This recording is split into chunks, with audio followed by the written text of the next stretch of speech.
Trump ने एक इशारा किया, फोन उठाया, कहा मोदी जी क्या कर रहे हो?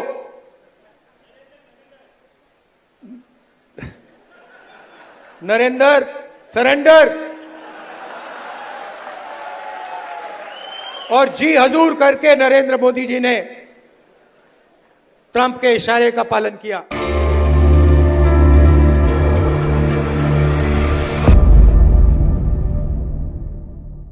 आपको दो तीन चीजें कहना चाहता हूं।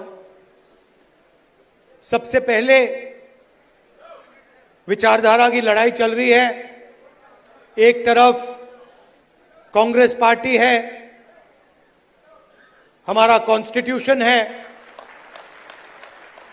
और दूसरी तरफ बीजेपी और आरएसएस जो इसको मानती नहीं है और इसको खत्म करना चाहती है।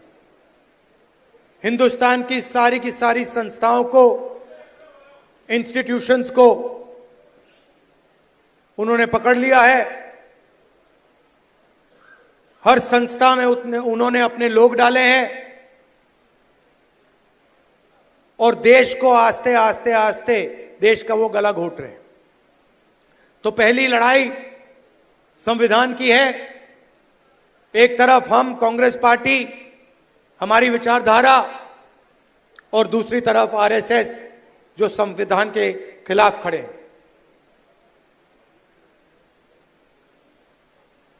दूसरी लड़ाई सामाजिक न्याय की। जीतू ने कहा, जाति जनगणना के बारे में बोला। पार्लियामेंट हाउस में, लोकसभा में मैंने देश से वायदा किया था कि कुछ भी हो जाए, जाति जनगणना लोकसभा और राज्यसभा में पास होगा।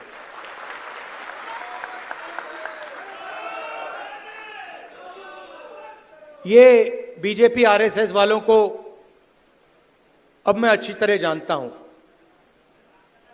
इन पर थोड़ा सा दबाव डालो, थोड़ा सा धक्का मारो, डर के भाग जाते हैं ये लोग। जैसे उधर से ट्रंप ने एक इशारा किया, फोन उठाया, कहा मोदी जी क्या कर रहे हो?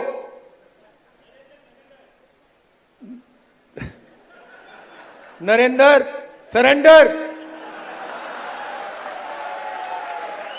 और जी हजूर करके नरेंद्र मोदी जी ने ट्रंप के इशारे का पालन किया। आपको एक समय याद होगा जब फोन कॉल नहीं आया था, 7th फ्लीट आई थी, 71 की लड़ाई में 7th फ्लीट आई थी, हथियार आए थे, एयरक्राफ्ट कैरियर आया था। इंदिरा गांधी जी ने कहा मुझे कुछ जो करना है मैं करूंगी।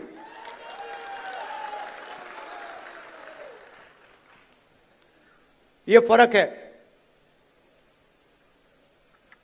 इनका कैरेक्टर है। ये सारे के सारे ऐसे हैं। आजादी के समय से सरेंडर वाली चिट्ठी लिखने की आदत है। एक सेकंड में थोड़ा सा दबाव पड़े, भैया ये लो। हाँ, तो ये इनका कैरेक्टर है। कांग्रेस पार्टी सरेंडर नहीं होती है। गांधी जी, जवाहरलाल नेहरू, सरदार पटेल, ये सरेंडर वाले लोग नहीं हैं। ये सुपर पावर से लड़ने वाले लोग हैं।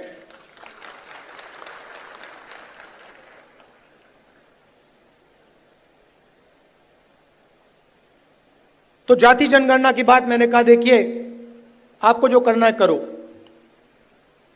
हम सामाजिक न्याय की लड़ाई लड़ेंगे और जाति जनगणना को हम लोकसभा में पास करेंगे। मोदी जी पहले कहते थे कोई जात नहीं है, फिर सिर्फ 4 जात हैं, चुनाव के समय वो ओबीसी बन जाते हैं। गडकरी जी ने कहा, मोहन भगवत ने बयान दिए,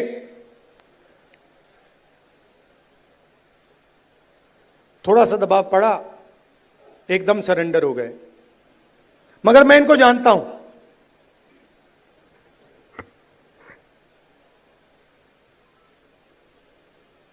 जैसे इन्होंने महिला आरक्षण का काम किया था, वो 10 साल बाद वाला,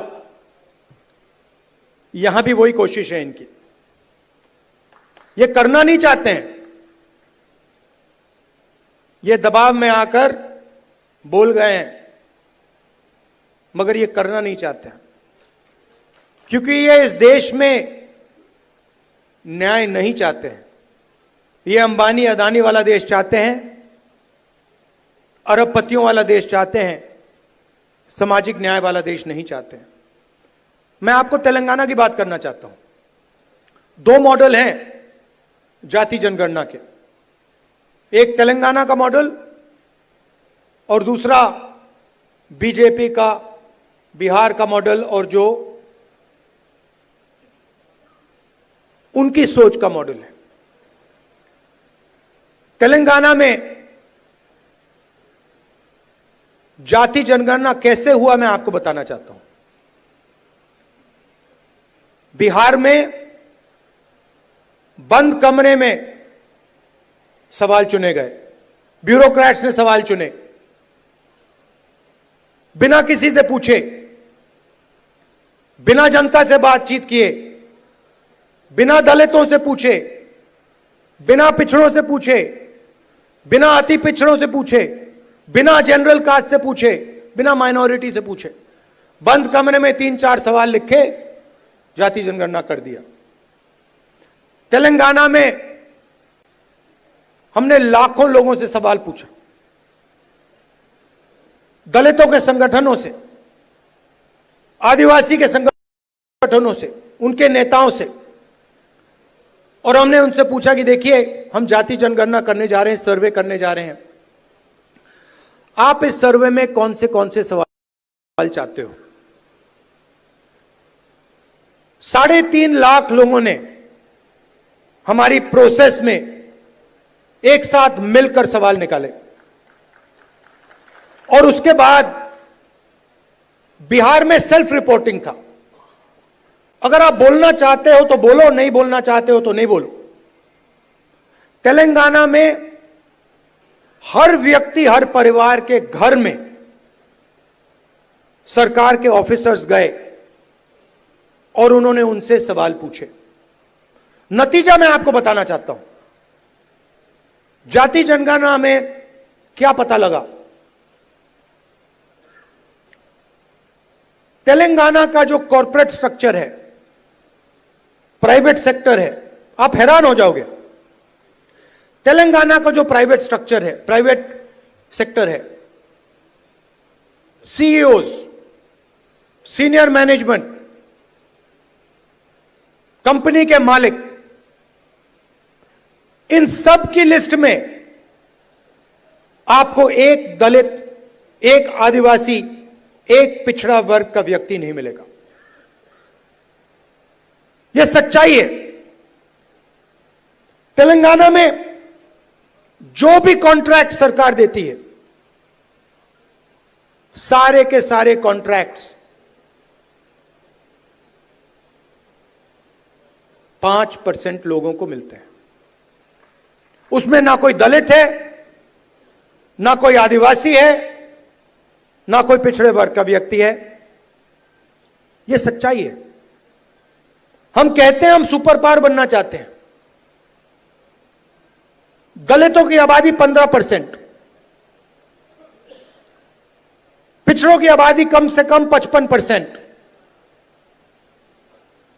आदिवासियों की आबादी 9%, माइनॉरिटीज 15%, सब जोड़ लो 90% बनता है। इनकी भागीदारी नहीं है। और वही चुने हुए अमीर लोगों को सारा का सारा दिया जाता है। उसी लिस्ट में कॉर्पोरेट सेक्टर की लिस्ट निकालो, बड़े बड़े ब्यूरोक्रेट्स की लिस्ट निकालो, उसमें आपको गरीब जनरल कास्ट का भी कोई नहीं मिलेगा। यह सच्चाई है। मजदूरों की लिस्ट निकालो, उबर ड्राइवर्स की लिस्ट निकालो, जो खाना डिलीवर करते हैं उनकी लिस्ट निकालो, और उसमें आपको पिछड़ा वर्ग, दलित, आदिवासी सब मिलेंगे। दो हिंदुस्तान बन रहे हैं, एक 90% का और दूसरा चुने हुए लोगों का 5-7% का। बड़ी बड़ी बातें होती हैं सुपर पावर बनेंगे, ऐसे कोई सुपर पावर नहीं बनता है। जब तक हम हर हिंदुस्तानी की शक्ति का नहीं प्रयोग करेंगे तो ये देश सुपर पावर छोड़ो आगे नहीं जा सकता है। यह सच्चाई है। जो भी सपने देखने देख लो, कभी नहीं हो सकता। हिंदुस्तान जब ही आगे बढ़ता है जब इस देश की पूरी शक्ति का प्रयोग होता है, जब सब लोगों को लगता है कि हमारी भी भागीदारी है, हमारा भी भविष्य है, हम भी आगे जा सकते हैं। आप मीडिया देखो, पूरी लिस्ट निकाली मैंने, मालिकों की लिस्ट, रिपोर्टर्स की लिस्ट, एंकर्स की लिस्ट। मुझे दलित एंकर का नाम बता दो, मुझे पिछड़े वर्ग के एंकर का नाम बता दो, मुझे आदिवासी एंकर का नाम बता दो, नेशनल मीडिया में बता दो कौन है, मुझे बता दो। जुडिशियल सिस्टम में जाओ, वहां आपको 90% नहीं मिलेंगे। मीडिया में आपको अंबानी जी की शादी दिख जाएगी, डांस गाना दिखेगा, मगर किसान भूखा मर जाए, मजदूर मर जाए, कभी नहीं दिखाई देगा। और पूरा का पूरा धन 2-3 लोगों के हाथ में जा रहा है। डिफेंस की इंडस्ट्री देखो, वहां आपको अदानी दिखेगा। छत्तीसगढ़ में माइनिंग देखो, वहां आपको अदानी मिलेगा। अदानी की सड़कों पे चलो, इंफ्रास्ट्रक्चर भी उसका, सीमेंट भी उसका, और कोई है ही नहीं। मतलब इन 2-3 लोगों को छोड़कर ऐसा लगता है कि इस देश में कोई बिजनेस वाला रहा ही नहीं। उधर अमेरिका में केस लगा हुआ है अदानी के खिलाफ, मगर हिंदुस्तान में जो भी ये करना चाहता है कर सकता है। क्यों? नरेंद्र मोदी का दोस्त है।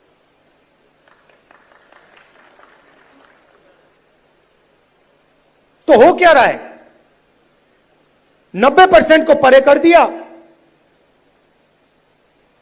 गरीब जनरल कास्ट को परे कर दिया, और सारे के सारे बिजनेस यही 5-6 लोगों को दे रखे हैं। नाम आप जानते हो। और ये क्या करते हैं? आप मुझे बताओ, अदानी बनाता क्या है? अदानी पूरा का पूरा चाइना का माल हिंदुस्तान में बेचता है।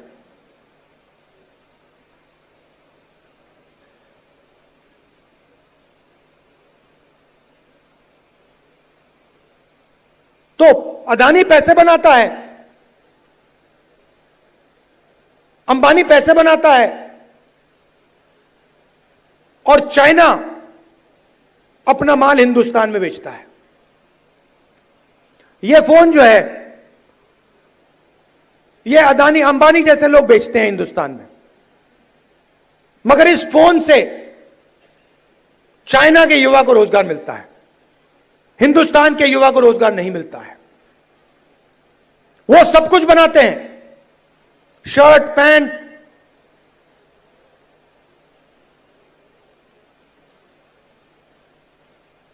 मोबाइल फोन, सोलर पैनल, और यहां पे बेरोजगारी फैलती जा रही है, फैलती जा रही है। जहां भी देखो, आप किसी भी युवा से पूछो, भैया क्या करते हो? कुछ नहीं करते हैं। क्या काम करते हो? नहीं, कुछ नहीं करते हैं।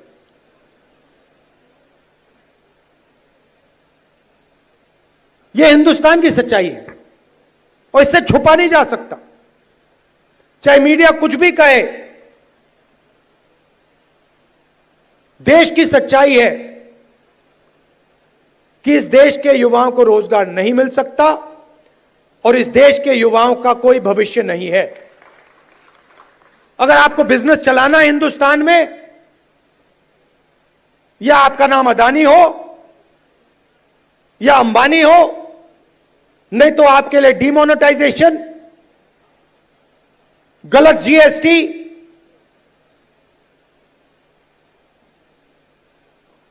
या फिर आप उनके लिए जाके काम करो। जाति जनगणना पूरे देश को दिखा देगा इस देश में किस प्रकार से अन्याय हो रहा है, किसको फायदा मिल रहा है, किसको नहीं मिल रहा है।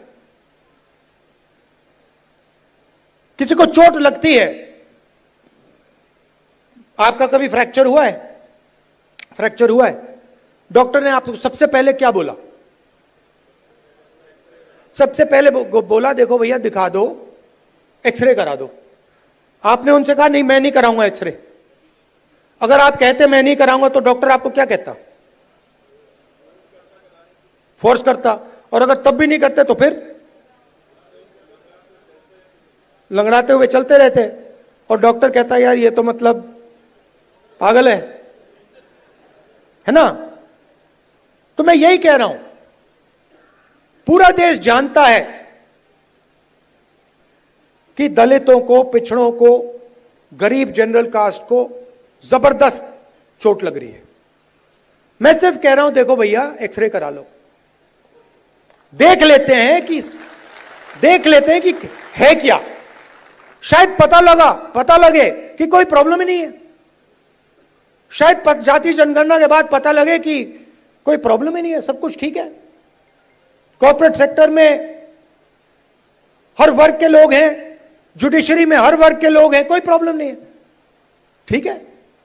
मगर अगर एक्सरे से पता लगा कि टांग टूटी हुई है तो कुछ ना कुछ तो करना पड़ेगा ना। तो इसीलिए बीजेपी नहीं चाहती है, क्योंकि अगर जाति जनगणना हो गया तो ये इनका जो अदानी अंबानी वाला मॉडल है ये वहीं खत्म हो जाएगा। क्योंकि देश को पता लग जाएगा कि 90% को कोई फायदा नहीं हो रहा है, ये 5-10% को सारा का सारा हिंदुस्तान का धन जा रहा है और जनता अपने आप खड़े होकर उसको रोक देगी।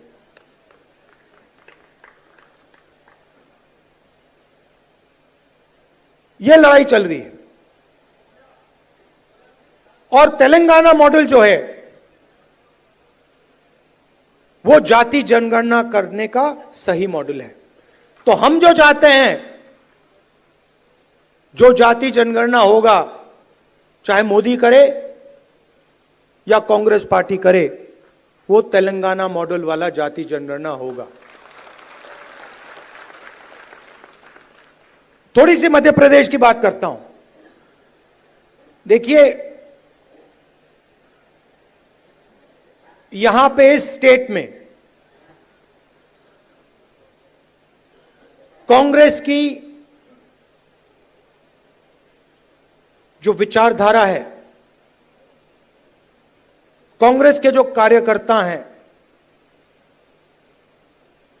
कांग्रेस की विचारधारा के जो लीडर्स हैं, उनकी कोई कमी नहीं है। यह भरा पड़ा हुआ है। इसी कमरे में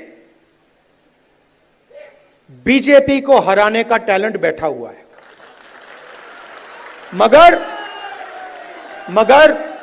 मगर आपके हाथ बंधे हुए हैं।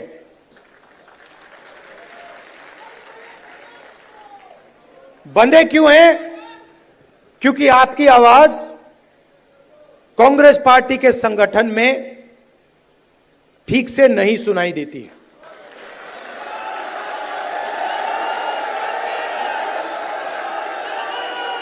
ये हमारी सेना है, ये लड़ने के लिए तैयार है, ये मरने के लिए तैयार है। बीच में 2-3 लोग उल्टे सीधे बयान देते रहते हैं।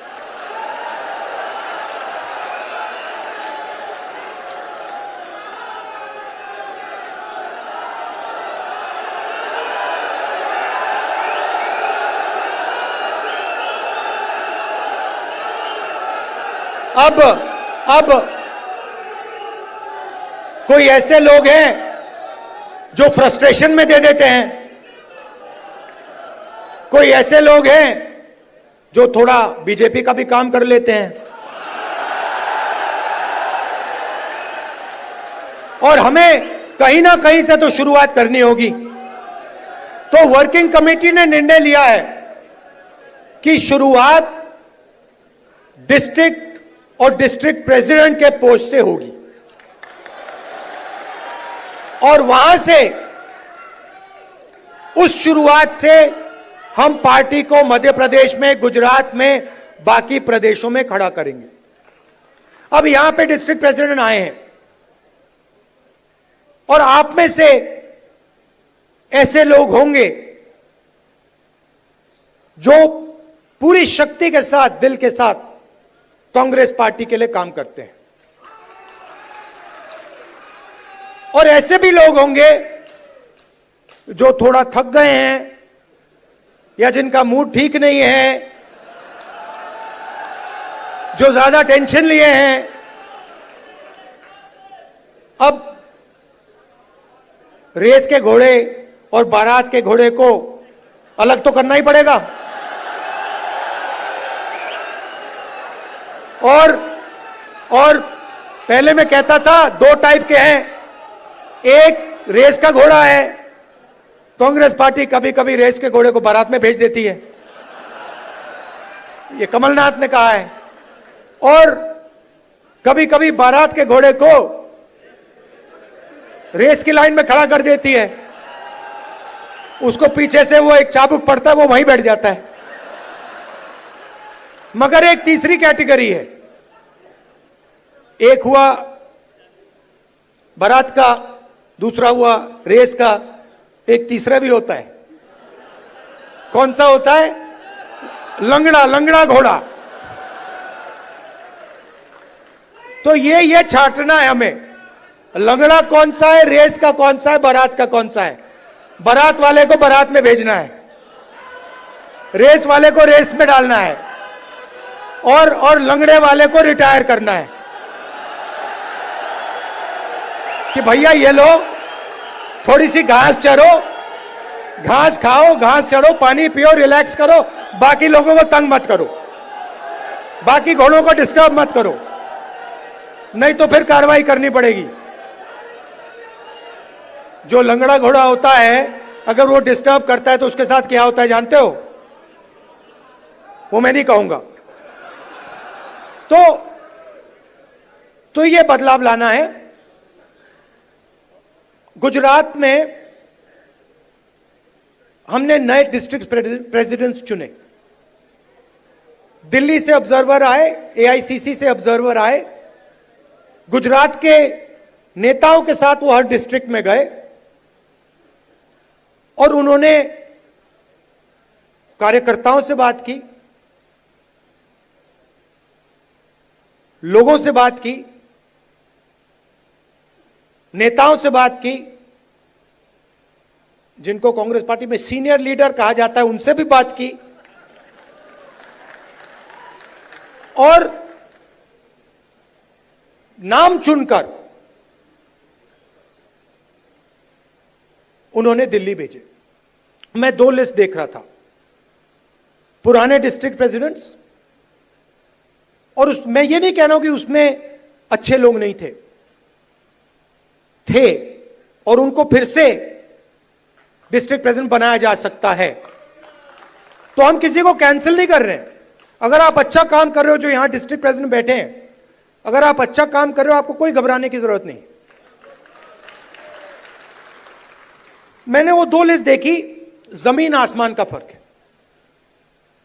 एक लिस्ट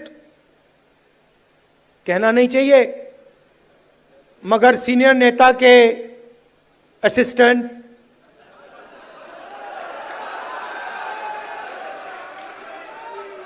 और दूसरी लिस्ट में पोटेंशियल फ्यूचर गुजरात की लीडरशिप। वही हम मध्य प्रदेश में करना चाहते हैं। और अगर हम ये नया बदलाव ला रहे हैं तो ये सिर्फ डिस्ट्रिक्ट लेवल पे नहीं रुक सकता है। ये एक कदम है।